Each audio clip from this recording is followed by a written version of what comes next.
இன்னைக்கு வந்து Monday evening black உங்க அனைவரையும் அன்புடன் வரவேற்கிறேன். இன்னைக்கு வந்து என்னோட சகோதரிக்காக நான் அன்புடன் வந்து பிரெட் அல்வா பண்ணிட்டு இருக்கேன். எப்படி வரப்போகுதுன்னு தெரியல, பிகாஸ் நானே இதை ஃபர்ஸ்ட் டைம் பண்றேன்.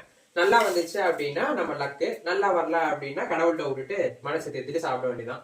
சரி, அப்படியே பண்ணிட்டே உங்கள்கிட்ட இந்த பிளாகை காட்டுறேன். இந்த பிரெட்டை பார்த்தீங்க அப்படின்னா மிக்சியில் போட்டு பிளெண்ட் பண்ணி எடுத்துட்டேன். அப்புறம் அந்த பாத்திரத்தில் கொஞ்சம் நெய் ஊற்றி இதை வந்து போட்டு நல்லா இந்த மாதிரி ரோஸ்ட் பண்ண சொன்னாங்க. கரிகிடக்கூடாதான், அதனால் வந்து மீடியம் ஃப்ளேமில் வச்சு இந்த மாதிரி ரோஸ்ட் பண்ண சொன்னாங்க. யார் சொன்னாங்க கேட்டிங்க அப்படின்னா யூடியூப் மாத்தா தான் சொன்னாங்க. நானும் யூடியூப் மாத்தா பார்த்து தான் பண்ணுறேன். நான் பார்த்தீங்க அப்படின்னா ரொம்ப கொஞ்சோண்டு தான் பண்ணுறேன், ஏன்னா ஃபர்ஸ்ட் டைம் பண்ணுறேன். பார்த்தீங்களா இதெல்லாம் பாருங்க, உங்களுக்கு தெரியுதா? இவ்வளோதான் வந்து பிரெட்டே மொத்தமே வந்து நான் பிளெண்ட் பண்ணி எடுத்தேன். அப்புறம் நெய்யெல்லாம் வந்து கொஞ்சோண்டு தான் வீட்டில் கொஞ்சம் இருந்துச்சு. அப்புறம் இந்த 10 ரூபா பாக்கெட் தான்.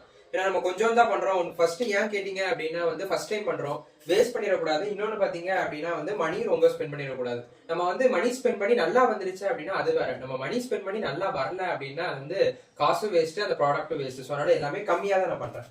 நல்லா வந்துருச்சுன்னு வச்சுக்கோங்களேன், அடுத்த தடவை நல்லா சமையா பண்ணி வீட்டில் உள்ள எல்லாத்துக்கும் கொடுத்துட வேண்டியதான். ஜீரா வாட்டர்ல நம்ம வந்து இந்த பிரெட்டை போட்டுக்கலாம்.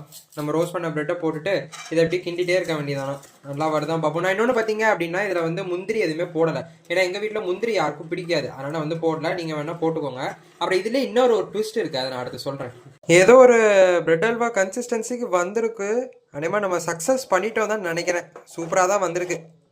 இதை வந்து நான் சாப்பிட்டு பார்த்தா தான் தெரியும் எப்படி வந்திருக்கு அப்படின்னு சொல்லிட்டு. இது பாத்தீங்க அப்படின்னா கொஞ்சம் பொரிச்சு பிரெட் ஸ்லைஸ் உள்ள போடலான்னு பொரிச்சேன், பட் அது வந்து சரியான கருப்பாயிருச்சு.